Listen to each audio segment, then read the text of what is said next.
नमस्कार, सी न्यूज़ भारत में आप सभी का एक बार फिर से स्वागत है न्यूज़ बुलेटिन में। इस बुलेटिन में हम बात करेंगे अकोला की, जहां हर्षोल्लास के साथ मनाया गया कंवल पालकी समारोह और दिखाएंगे फर्रुखाबाद में कैसे स्वास्थ्य विभाग की लापरवाही हुई उजागर। इन तमाम खबरों पर करेंगे विस्तार से चर्चा। श्रावणी माह के अंतिम सोमवार को पालकी और कंवल उत्सव बड़े ही हर्षोल्लास के साथ मनाया जाता है। इसमें हजारों शिव भक्त भाग लेकर राजेश्वर को जलाभिषेक करते हैं। इनमें पहली पालकी श्री राजेश्वर शिव भक्त मंडल की है। सोमवार को जब पालकी जय हिंद चौक पहुंची तो कालीचरण महाराज ने मंत्रोच्चार के साथ पालकी का स्वागत किया। ऐसा देखा गया कि अकोला ने समारोह में जीवित रहने के लिए एक ही हड़बड़ी की। धर्मप्राण भक्तों के लिए विभिन्न स्थानों पर धर्मार्थ संगठनों द्वारा जलपान और महाप्रसादी की व्यवस्था की। अकोला कलेक्टर अजीत कुमार और जिला पुलिस अधीक्षक बच्चन सिंह के साथ राजेश्वर शिव भक्त मंडल, जागेश्वर शिव भक्त मंडल, खोलेश्वर शिव भक्त मंडल की पालकियों की पूजा की गई। उस समय अपर पुलिस अधीक्षक अभय डोंगरे थे। अकोला से सी न्यूज़ संवाददाता धनराज सपकाल की रिपोर्ट। खबरधार से है, जहां जिला मुख्यालय पर प्रति मंगलवार जन सुनवाई में बदनावर जनपद पंचायत के ग्रामवासियों ने सचिव देशपाल सिंह सोलंकी की शिकायत कर कहा कि वह हमारे ग्राम पंचायत कार्यालय में नहीं आते हैं, जिससे कि विकास कार्य बाधित हो रहा है। ग्रामीणों ने यह शिकायत धार जिला पंचायत सीईओ सविता झरनिया से भी की। इस संबंध पर अधिकारी ने कार्यवाही का आश्वासन दिया है। संतोष मुनिया, ग्राम पंचायत जलोद के सरपंच हूँ। अच्छा, ये सब जो आपके साथ महिलाएं आई हैं और गांव के सब लोग आए हैं, क्या कारण रहा है उसका, क्यों आए? सर, ये हमारे जो ग्राम पंचायत सचिव है देशपाल सिंह सोलंकी, जिनके पास 2 ग्राम पंचायत है, जिनकी मूल पंचायत है भुवानी खेड़ा और अतिरिक्त पंचायत जलोद खेता है, वो सचिव हमारी पंचायत में आता नहीं है। इससे हमारे जो सरकार के द्वारा जो चलाई जा रही योजना है, हमारे ग्रामीण लोग परेशान हो रहे हैं वहाँ पंचायत में, और बहुत सी उनको साइन कराने के लिए भी इन लोगों को इनके निजी निवास तक जाना पड़ता है। अच्छा, ये कब से नहीं आ रहे हैं? ये तो सर 1.5 साल हो गए हमारी पंचायत में, पर उनका इन लोग यहाँ के जो ग्राम पंचायत के लोग हैं पहचानते तक नहीं है, उनको नहीं हो रहा ना सर। मैं खुद परेशान हूँ, कोई विकास कार्य नहीं हो रहा है पंचायत में। अच्छा, तो इसकी शिकायत आपने किस को की है? जी सर, हमने पहले जनपद सीओ बदनार को की थी, पर उसका कोई नहीं कुछ हुआ सर। अब यहाँ धार जैसे आए हैं आप जनसुनवाई में, किसको करी शिकायत? जी सर, अभी हमने ज्ञापन कलेक्टर साहब को दिया है, जिला पंचायत सीओ साहब के पास भी गए थे, पर हमारा ज्ञापन नहीं लिया गया। अच्छा, जलोद खेता शिकायत किसकी करने आए हो? मंत्री साहब आता ही नहीं है हमारा वहाँ, भी कोई नहीं हमारे मंत्री साहब की। काम हो रहे हैं कि नहीं आपके? हमारा कुछ भी काम नहीं हो रहा हमारे काम में, सब काम रुकी जो हमारा।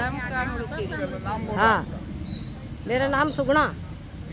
धार से सी न्यूज़ संवाददाता प्रकाश जोशी की रिपोर्ट।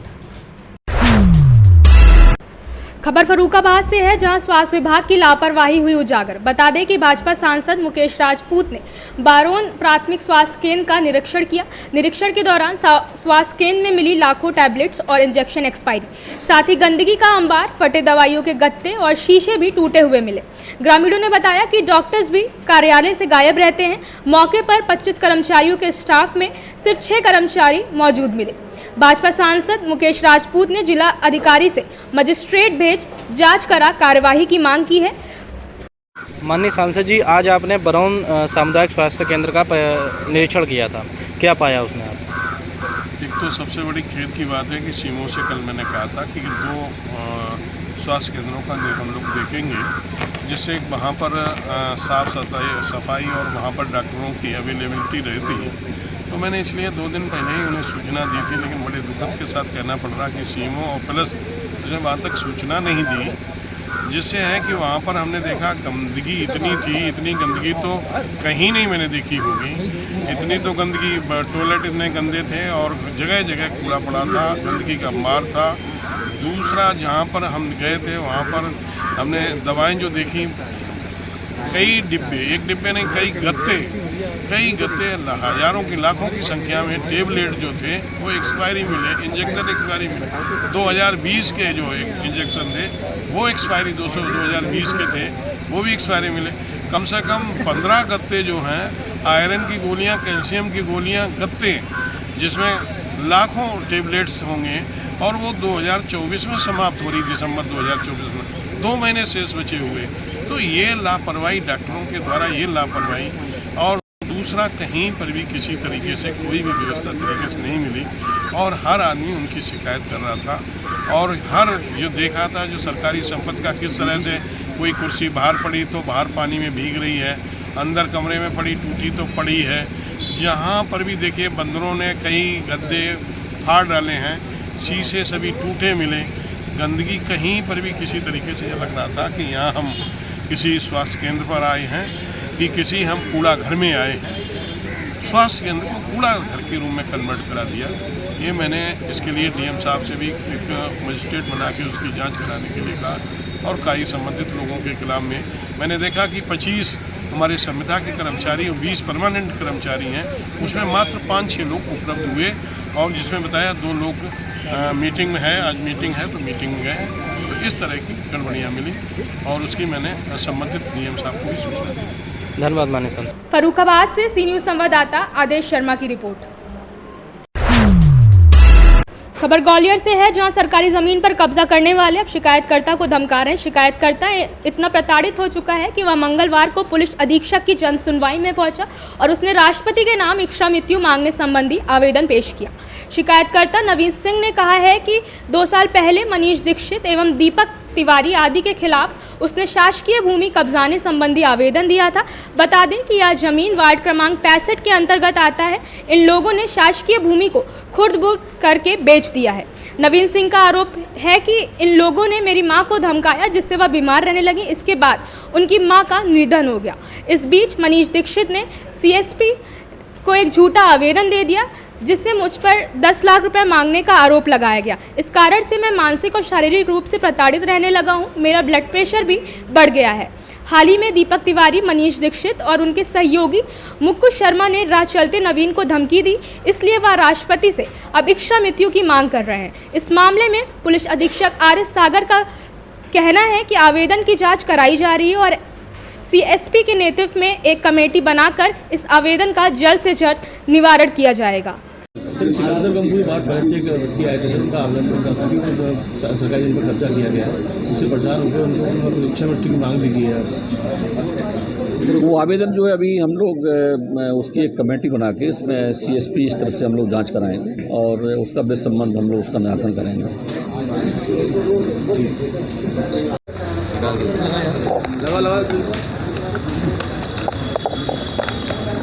ये मैं नवीन सिंह यादव।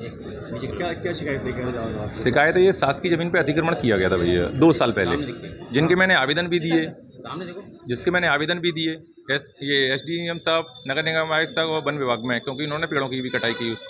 लेकिन उन आवेदनों पे सुनवाई हुई तो, लेकिन ना के बराबर हुई सुनवाई, क्योंकि SDM साहब द्वारा RI को निर्देश दिए गए कि आप ज़मीन पर जाइए और निरीक्षण कीजिए। निरीक्षण उन्होंने किया, लेकिन जो उन पर बाउंड्री वॉल जो किया गया था शासकीय भूमि पर, उसको हटाने के लिए उन्होंने बोला, तो इन्होंने मुझसे आश्वासन दिया कि ये हम बाउंड्री वॉल खुद हटा लेंगे। जिन्होंने अतिक्रमण किया था, मनीष दीक्षित, दीपक तिवारी, इन दोनों ने अतिक्रमण किया गया था।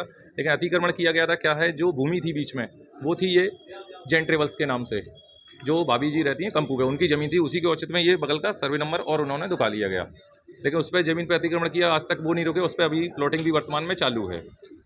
उसके बाद शासकीय ज़मीन है, ये शासकीय नाला निकला हुआ सरदार की मल्टी से होते हुए सीधा, ये अपना नगरे की बाड़ी है वार्ड 65। ये अपने मनीष दीक्षित और दीपक तिवारी इस पर ज़मीन पर प्लॉटिंग कर रहे थे, लेकिन ज़मीन जो है वो थी इनकी, ये जैन ट्रेवल्स वालों की। तो उसी के औचित्य में अगल बगल में और एरिया इन्होंने बढ़ा लिया है। जो RI साहब ने नाप तोल करके ही बोला ये आपका गलत है, इसको हटा लीजिए, लेकिन आज दिनांक तक वो नहीं हटा गया।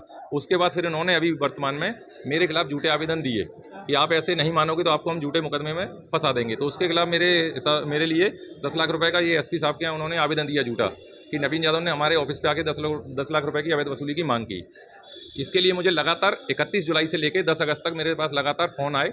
कमल कुशवाहा दीवान जी गिरवाई थाने के हैं, जो उन्होंने मैंने मना किया, मैंने कोई वसूली की मांग नहीं। बोले आप आइए, हमें ऊपर से प्रेशर है SP साहब वगैरह का, आप आइए इस पर कथन दे जाइए। मैं श्रीमान जी मैंने कोई मांगी नहीं गई, आप झूठे आवेदन मुझे क्यों फंसा रहे। इसके लिए मेरे पास मोबाइल पे इनकी रिकॉर्डिंग भी है, कॉल रिकॉर्डिंग, जो इनके द्वारा खुद फ़ोन लगाए गए हैं इन्हीं के नंबर से। तो फिर मैं एक दिन पहुंचा, फिर मैंने बोले भाई साहब ऐसा नहीं मांगा, मेरी फ़ोन पे ही बात हुई। तो ले रहे ऐसा एक काम करो, मैंने एक काम करो आप भी, मैंने कि आप ज़्यादा कर रहे हैं, आप मेरे पास 41A का नोटिस भेज दीजिए जो लीगल है, मैं कोर्ट में जवाब दे दूंगा, मांगे या नहीं मांगे। तो ले रहे आप रहने दीजिए, वो मनीष दीक्षित ऐसा हमसे मना कर रहे हैं, कोई पैसे की कोई मांग नहीं गई। इसके लिए मेरे पास रिकॉर्डिंग पूरी मौजूद है। सरकारी ज़मीन मुक्त कराना चाहता हूँ। ज़मीन होगी, अब ये तो नाप तोल करके ये आरआई और पटवारी साहब ही जाने कितना है। पुलिस, मैं उसके लिए बता देता हूँ, 23 अगस्त को मैं गया था इनके पास आवेदन लेके। ये अभी सितंबर चल रहा है ना, 23 अगस्त को मैं आवेदन लेके गया था गिरवाई थाने में। तो वहाँ पे बैठे थे राजकुमार सोनी जी, उनको मैंने जब आवेदन दी, उन्होंने आवेदन में जैसे ही पढ़ा, ऊपर मनीष दीक्षित और ये नीचे नवीन सिंह यादव उठा के आवेदन पढ़ के मुझे आवेदन वापस कर दिए। उसके लिए मैं अभी जल्द से जल्द आरटीआई लगा के उससे सीसीटीवी फुटेज मंगाऊंगा, जो कि मैं कोर्ट में पूरा। आला अधिकारी मैंने सभी को किए है, ये रहे आवेदन सभी को किया है मैंने शिकायत। कोई कार्रवाई आज दिन तक नहीं हुई। यहीं अगर किसी गरीब का झोपड़ा बना होता ना, तो शासन 2 मिनट में उसे नष्ट नाबूद कर देती। लेकिन इन लोगों के या तो पैसा ले दे के, या जो भी है, इसका मैं क्लियर नहीं कहूँगा, लेकिन कुछ तो है कारण जो इनसे ये डर रही है सरकार। क्यों नहीं कर रहे इन पर कार्रवाई? इच्छा मृत्यु का आवेदन इसलिए दिया है श्रीमान जी, क्योंकि मेरे पास इनके जो एक मुखिया है जो इनके संग जमीन काट रहा है, उसने मुझे खुद आके बताया है कि ये बोल रहे हैं कि नवीन सिंह यादव का जो मुक्कू शर्मा इनका एक साथी है, उन्होंने सीधा बोला है, मुक्कू शर्मा जो है वो बोल रहे हैं नवीन का गांव कौन सा, कहाँ रहता है, कब जाता है, इसका पता करो, इसके गांव से कैसे उठवा देंगे। तो मैंने बोला गांव से क्यों, यहीं से उठवा। बोला नहीं, गांव में जब बेइज्जती होगी तब इसे मालूम चलेगा। बोला ऐसा करने से ये बाज नहीं आएगा, तो इसके संग यही किया जाएगा। इसके लिए जो इनकी बंटी कुशवाहा करके हैं, उनसे इनकी फ़ोन पे भी बात हुई है, वो कॉल रिकॉर्डिंग भी मेरे पास मौजूद है। आज आपने किससे शिकायत की, कौन रहा था?